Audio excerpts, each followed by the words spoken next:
ng Panginoon, umawit ng kagalakan,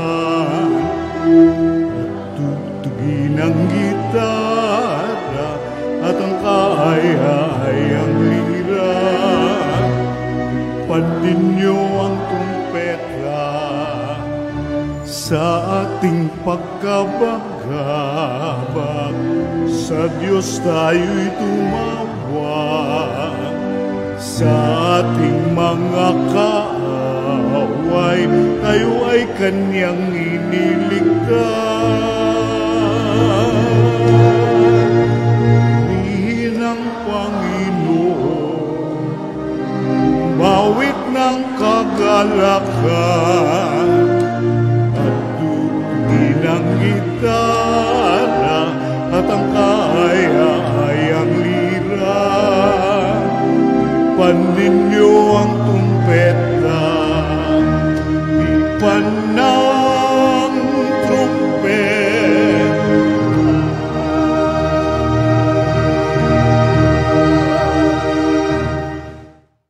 Sa ngalan ng Ama at ng Anak at ng Espiritu Santo. Amen. Ang pagpapala ng ating Panginoong Hesukristo, ang pag-ibig ng Diyos Ama, at ang makikipagkaisa ng Espiritu Santo naway sumainyong lahat. At sumaiyo rin. Mga kapatid, tinipon tayo bilang mga kaanib na angkan ng Diyos. Kaya dumulog tayo sa maawaing Panginoong nagpapatawad ng lubos. Sinugong tagapagpagaling sa mga nagsisisi, Panginoon, kaawaan mo kami. Panginoon, kaawaan mo kami. Dumating na tagapag-anyayang mga makasalanay magsisi, Kristo, kaawaan mo kami. Kristo, kaawaan mo kami. Nakaluklok ka sa kanan ng Diyos Ama para ipamagitan kami. Panginoon, kaawaan mo kami. Panginoon, kaawaan mo kami. Kaawaan tayo na makapangyarihang Diyos, patawarin tayo sa ating mga kasalanan at patnubayan tayo sa buhay na walang hanggan. Amen. Manalangin tayo. Ama naming makapangyarihan, sa iyo nagmumula ang tanang kabutihan. Pagbigyan mo ang aming mga kahilingan na sa iyong patnubay, ang iyong mga kinalulugdan ay aming mapag-isipan at sa iyong pag-akay, ang mga ito ay aming magampanan sa pamamagitan ni Jesucristo kasama ng Espiritu Santo magpasawalang hanggan. Amen. Magsiupo ang lahat.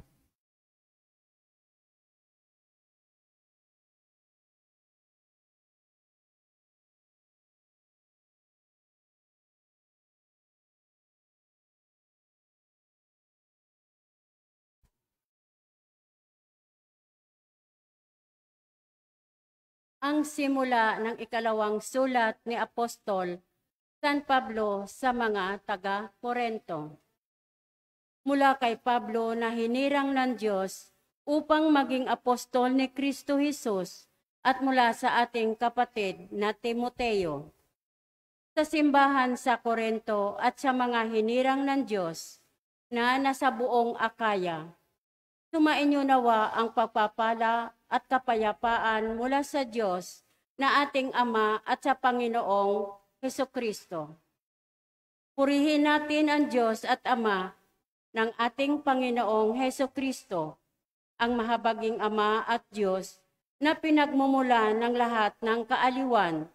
Inaaliw niya tayo sa ating mga kapighatian upang makatulong naman tayo sa mga namimighati. Sa pamamagitan ng kaaliwang tinanggap natin sa Kanya, kung gaano karami ang tiising dinaranas namin sa pagkikiisa kay Kristo, gayon din ang kaaliwang tinatamo namin mula sa Kanya. Kung mamimighati man kami, ito'y sa ikaaaliw at ikaliligtas ninyo.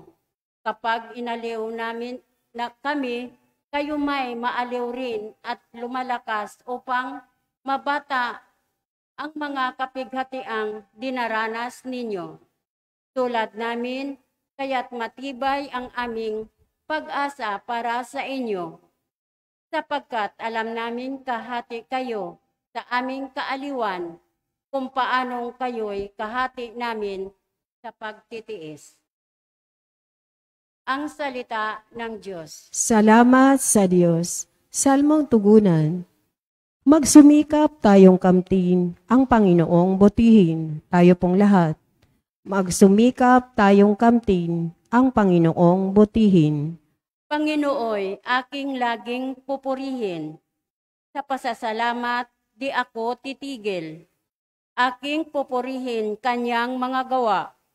Kayong naaapi, makinig, matuwa. Tugon. Magsumikap tayong kamtin, ang Panginoong butihin. Ang pagkadakila niya ay ihayag at ang ngalan niya'y purihin ng lahat. Ang aking dalangin, dininig ng Diyos, na wala sa akin ang lahat kung takot. Tugon.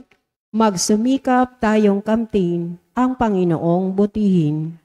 Nagalak ang aping umaasa sa Kanya, pagkat di nabigo ang pag-asa nila.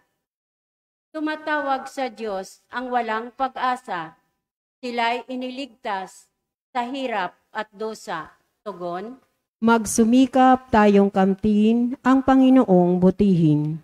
Anghel yaong bantay sa may takot sa Diyos. Ang mga panganib, sila'y kinukupkop. Ang galing ng poon, hanapin masikap. Yaong nagtiwala sa Kanya't nagligtas, ay maituturing na taong mapalad. Tugon. Magsumikap tayong kamtin, ang Panginoong butihin. Tumayo po ang lahat.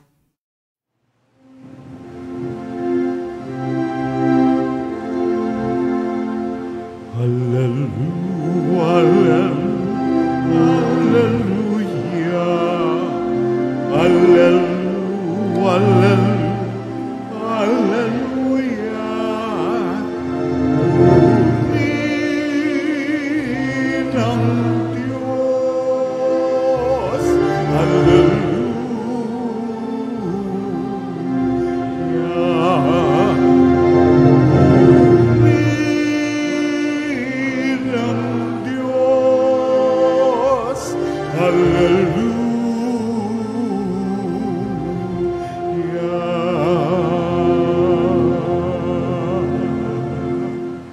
Sumainyo ang Panginoon. At sumaiyo rin. Ang mabuting balita ng Panginoon ayon kay San Mateo. Papuri sa iyo, Panginoon.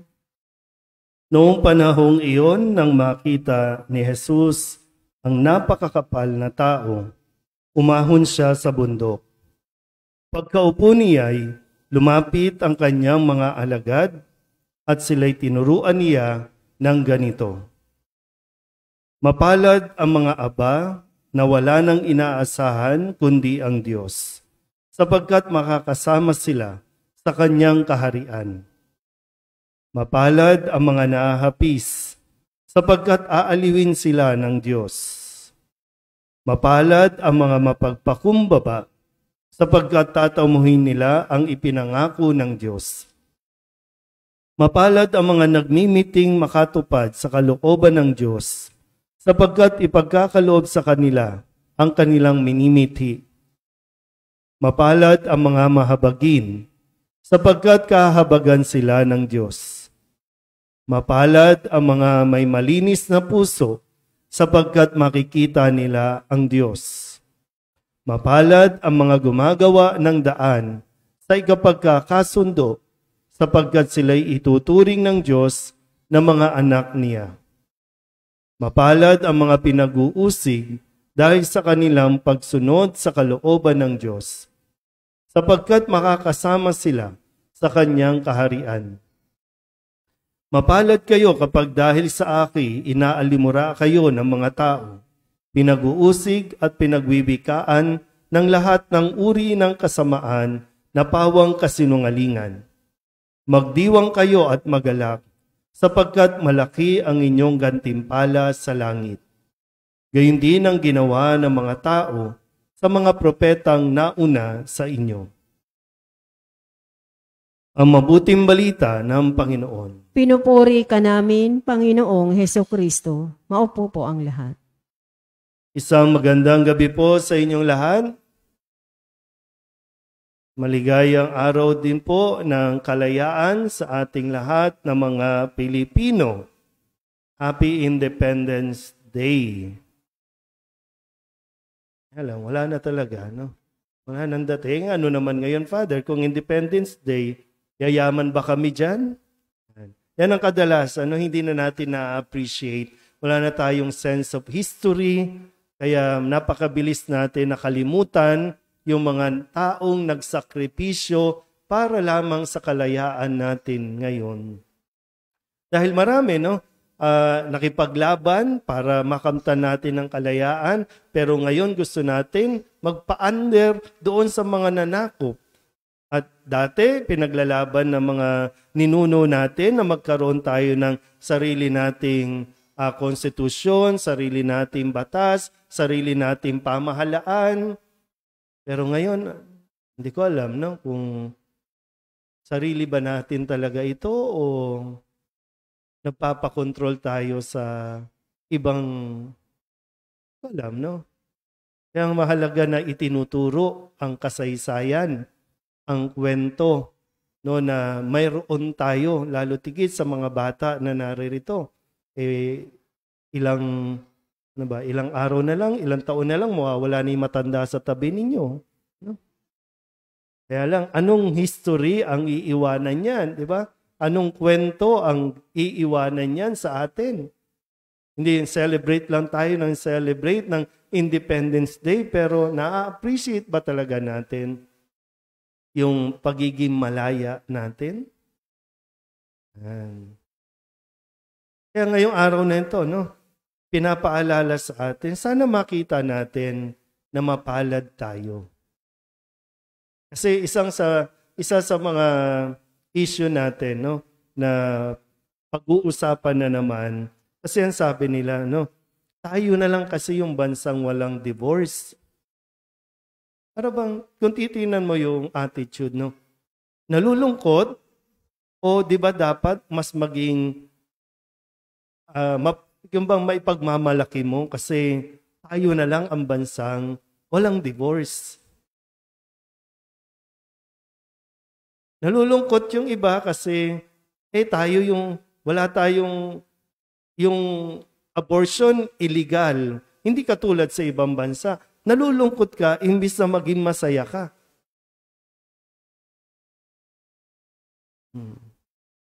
At yan yung problema. Paano mo tinitingnan ang katayuan mo sa buhay? Kasi sinisigaw sa atin dito, makita natin nawa at masabi nating mapalad tayo. Mapalad ako. Sabihin niyo nga po, mapalad ako. Pero totoo ba na masasabi mo yan? Na mapalad ka? Kaya kasi ang sinasabi mo, kasi malas ako sa asawa. Kasi malas ako sa anak. Mapalad ba talaga ako? Kasi nakatira lang ako sa kamba. Mapalad ba talaga ako? Mapalad ba ako kasi yung nanay at tatay mo, vendor? Mapalad ba talaga ako kasi, ano ba? Masasabi mo ba talaga na mapalad ka? Pero sana makita mo ang puntong ito na mapalad ka. Kasi napakaraming bagay na dahil sa katayuan mo, dahil sa sitwasyon mo, di ba? Maraming bagay na pwedeng masabing mapalad ka. Kung sa katayuan mo ngayon, halimbawa lang po, kung saan ka ba nakatira, kung doon ka nakatira, halimbawa, sa subdivision, sa isang mansyon, makapagsimba ka kaya? Satingin nyo lang. Satingin mo kung hindi siya yung napangasawa mo, mabait ka kaya ngayon? O pwede mas maraming lalaking mayaman dyan, pwede mas maraming babaeng mas mabait dyan, pero kayo No? Kaya lang kung titingnan mo, lagi yung mayroon ng iba, imbis na masabi mong mapalad ako, ang masasabi mo, kawawa naman ako. Kaya lagi nauuwi sa self-pity. Kawawa naman ako, walang pumapansin sa akin, walang nagmamahal sa akin, kawawa naman ako. Pag ganun nga, kawawa ka nga talaga. Kasi hindi mo nakikita na nandyan ang Diyos. Hindi mo kinakailangan ng pansin o atensyon ng ibang tao para maging masaya. Kasi nandyan ang Diyos. Hindi mo kinakailangan maging mayaman, maging maraming pera, kasi nandyan ang Diyos. Nasabihin nyo, naku, buti pa yung mga nasa abroad. Ang swerte naman nila. Pero alam mo yung iba sa mga nanonood sa online, ang sinasabi naman, buti pa sila, hindi niya kinakailangang mag-abroad. Kasi buo ang pamilya. Samantalang yung ibang nasa abroad, nagtitiis, kinakailangan magtiis na magkahiwalay para lamang makapagpadala ng pera. Di ba parang, di mo nakikita mapalad ka dahil hindi ka man nakakapagtrabaho abroad, pero buo kayo at nakikita mong lumalaki ang iyong mga anak. Kumpara doon sa iba, no, na nandoon nga nakakapagpadala ng maraming lato sa kanilang mga anak, pero pero hiwa-hiwalay.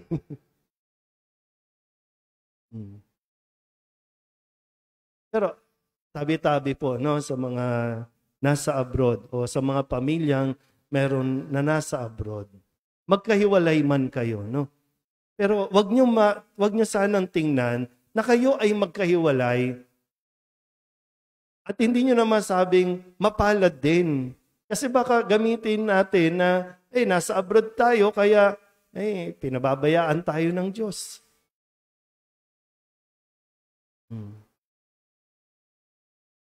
Minsan kinakailangan mo, yung kailangan mong tanggapin ng bukal sa iyong loob na ang paghihirap na pinagdaraanan mo, ang pagtitiis na hinaharap mo ay dahil o para sa mga taong mahal mo. Kaya hindi ka malas o kaya hindi ka kawawa. At pag natanggap natin ang ating katayuan, kahit nakakaranas tayo ng hirap, ng paghihiwalay, ng distansya, nagagawa natin hanapin ang dahilan para maging masaya.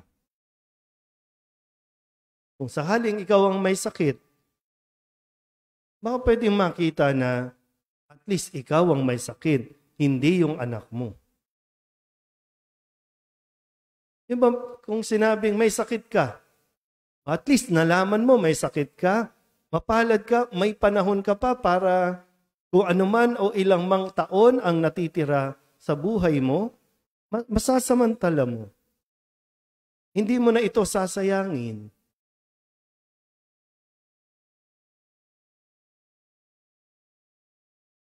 Hindi ko wala alam, no? Kasi sabi dito, mapalad kayo kung inaalimura kayo, inuusig, pinagwiwikaan, pero kailangan nyo tamang konteksto.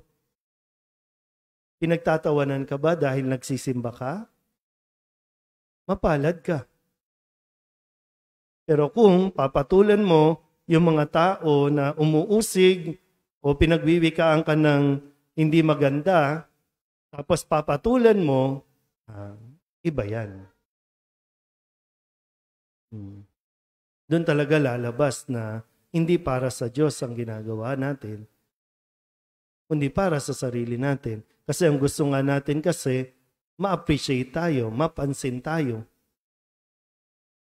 Pero yung kahit walang nakaka-appreciate, pero gagawin mo pa rin ang mabuti, ang tama para sa Diyos, yun ang tunay na mapalad. Ano po, no? Ano man ang sitwasyon mo, kalalagyan mo sa buhay, sana mas makita mo yung dahilan ng pagiging mapalad mo kaysa dun sa mga bagay na iisipin mong kawawa ka. tamang attitude, tamang pagtingin sa buhay. Yun ang kailangan nating matutunan, yun ang kailangan nating hingin sa Diyos sa araw na ito. Amen?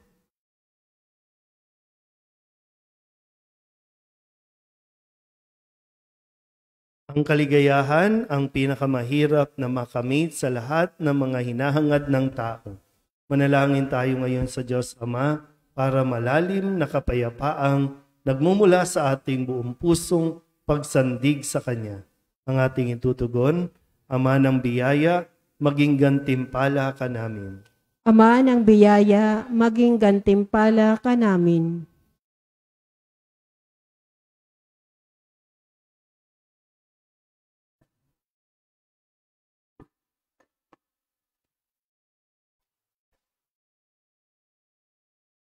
Ang mga pinuno ng simbahan, naway magkaroon ng tapang at lakas na ipahayag ang mabuting balita na siyang sagisag ng kasulangatan sa daigdig. Manalangin tayo sa Panginoon. Ama ng biyaya, maging gantimpala ka namin.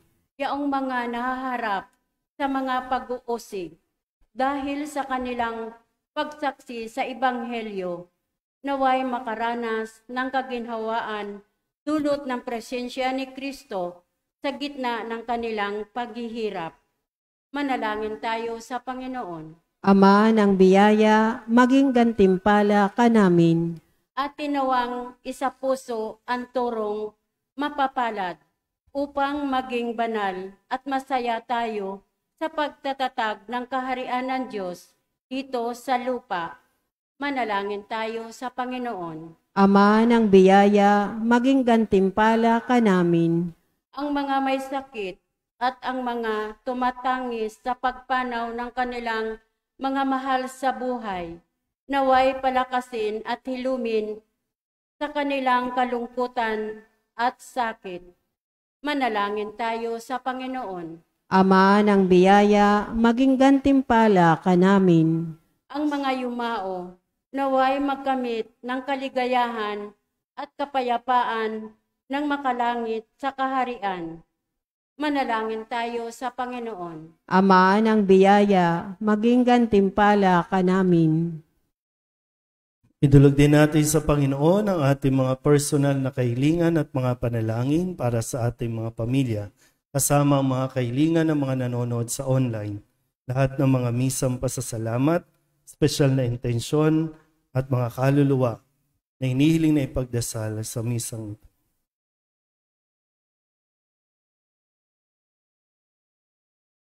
Ang lahat ng ito hinihiling namin sa ngalan ni Kristong aming Panginoon. Amen. Magsiyo po ang lahat.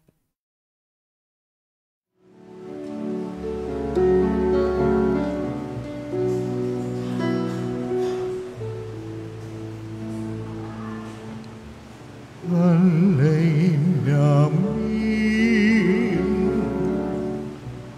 aming buhay, bawat gala at lumbay, bawat pangarap naming taglay sa palad mo ilalagay.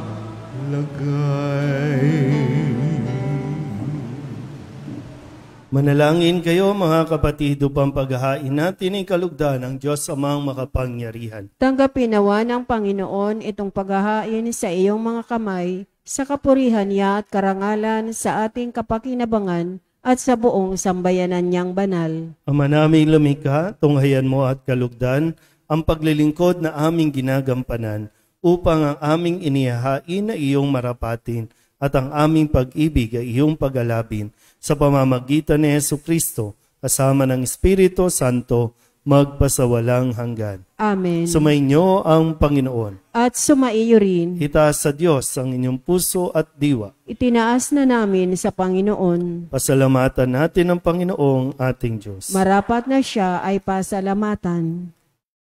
Ama naming makapangyarihan, tunay ngang marapat na ikaw ay aming pasalamatan. Pinagbibigyan mong ito'y aming maihayag, kahit na ito'y walang anumang maidaragdag, sa kadakilaang sa iyo ay likas. Sa pagpupuri nami ang nakikinabang ay kami ring iyong pinakikiharapan sa pamamagitan ng iyong anak na minamahal. Kaya kaysa ng mga anghel nagsisiawit ng papuri sa iyo na walang humpahi sa kalangitan, kami nagbubunyi sa iyong kadakilaan.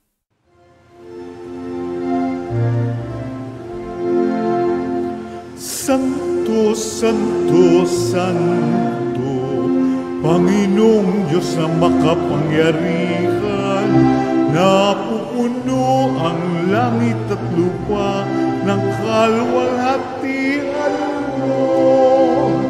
Hosana sa kaitaasan, pinagpala ang naparirito sa ngalan ng Panginoon.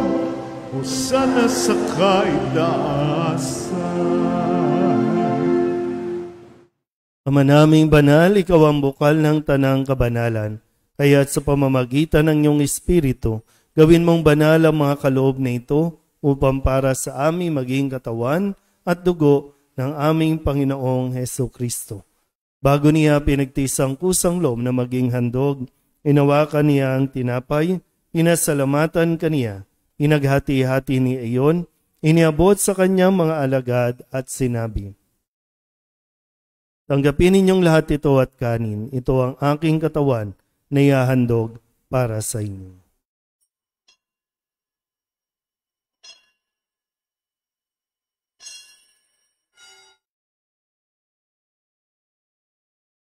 Gayun din naman nang matapos ang hapunan, hinawakan niya ang kalis, muli kaniyang pinasalamatan.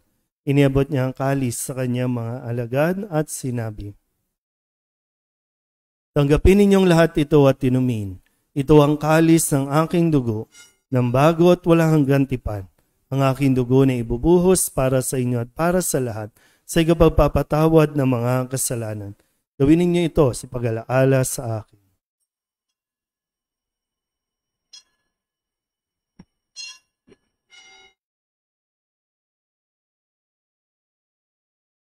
Ipagbunyi natin ang misteryo ng pananampalataya. Si Kristo'y namatay, si Kristo'y nabuhay, si Kristo'y babalik sa wakas ng panahon. Ama, ginagawa namin ngayon ang pag-alaala sa pagkamatay at muling pagkabuhay ng iyong anak. Kaya tiniaalay namin sa iyo ang tinapay na nagbibigay buhay at ang kalis na nagkakaloob ng kaligtasan. Kami napapasalamat dahil kami iyong minarapat na tumayo sa harap mo para maglingkod sa iyo. Isinasamo namin kami magsasalo-salo sa katawan at dugo ni Kristo ay mabuklod sa pagkakaisa sa pamamagitan ng Espiritu Santo. Ama, lingapin mo ang iyong simbahang laganap sa buong daigdig. Puspusin mo kami sa pag-ibig kaysa ni Francisco na aming Papa at ni Jose na aming Obispo at ng Tanang Kaparian. Alalahanin mo rin ang mga kapatid naming nahimlay na may pag-asang sila'y muling mabubuhay, gayon din ang lahat ng mga pumanaw. Kawaan mo sila at patuloyin sa iyong kaliwanagan. Kawaan mo at paginapating kaming lahat na makasalo sa iyong buhay na walang wakas. Kaysa ng mahal na Birhen Maria na ina ng Diyos, ng kabiyak ng puso niyang si San Jose. Kaysa ng mga apostol at ng lahat ng mga banal na namuhay dito sa daigdig ng kalugod-lugod sa iyo. May pagdiwang nawa namin ang papupuri sa ikararangal mo sa pamamagitan ng iyong anak na aming Panginoong Hesukristo. Sa pamamagitan ni Kristo, kasama niya sa Kanya, ang lahat ng parangal at papuri ay sa iyo, Diyos Amang makapangyarihan, kasama ng Espiritu Santo, magpasawalang hanggan.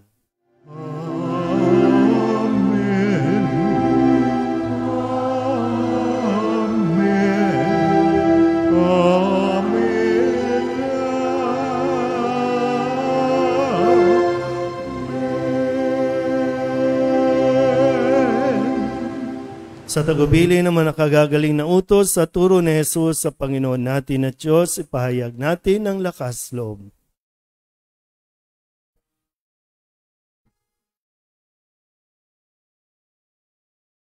Ama namin sumasalangit ka, sambahin ang ngalan mo. Mapasa amin ang kaharian mo, sundin ang loob mo dito sa lupa para nang sa langit. Bigyan mo kami ngayon ng aming kakanin sa araw-araw at patawarin mo kami sa aming mga sala para ng pagpapatawad namin sa nagkakasala sa amin. At huwag mo kaming ipahintulot sa tukso at diadya mo kami sa lahat ng masama.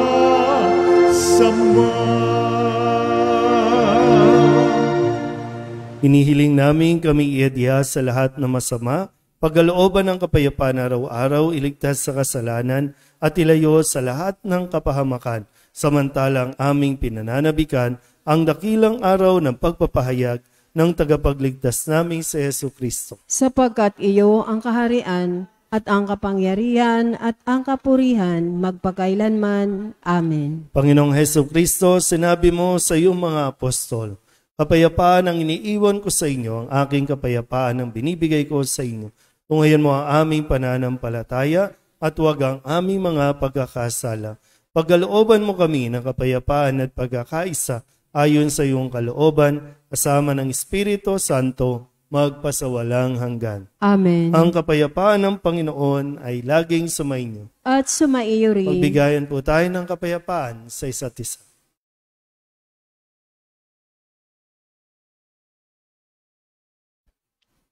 Kordero ng Diyos na nag-aalis ng mga kasalanan ng sanlibutan, maawa ka sa amin. Kordero ng Diyos na nag-aalis ng mga kasalanan ng sanlibutan, maawa ka sa amin. Kordero ng Diyos na nag-aalis ng mga kasalanan ng sanlibutan, ipagkaloob mo sa amin ang kapayapaan. Lumuhod po ang lahat. Ito ang kordero ng Diyos. Ito ang nag-aalis ng kasalanan ng sanlibutan. Mapalad ang mga inaanyayahan sa kanyang piging. Panginoon, hindi ako karapat-dapat na magpatuloy sa iyo, ngunit sa isang salita mo lamang ay gagaling na ako. Katawan ni Kristo. Amen.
Manalangin tayo.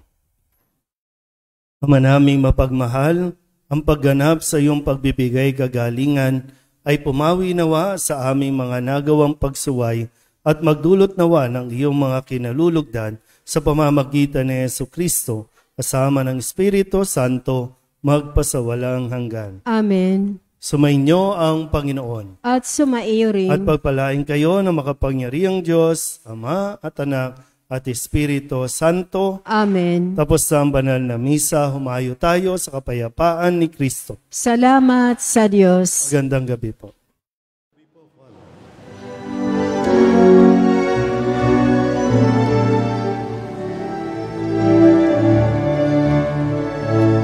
Ayun at ipahayag kanyang pagkalingat habang ay pag-ibig at katarungan, tanda ng kanyang kaharian. Sa panahong tigang ang lupa, sa panahong ang anis sa gana, sa panahon ng digmaan at kaguluhan, sa panahon ng kapayapaan, ngayon at ipahayag kanyang pagkalingat habang sa buhay, pag-ibig at katarungan, tanda ng kanyang kaharian.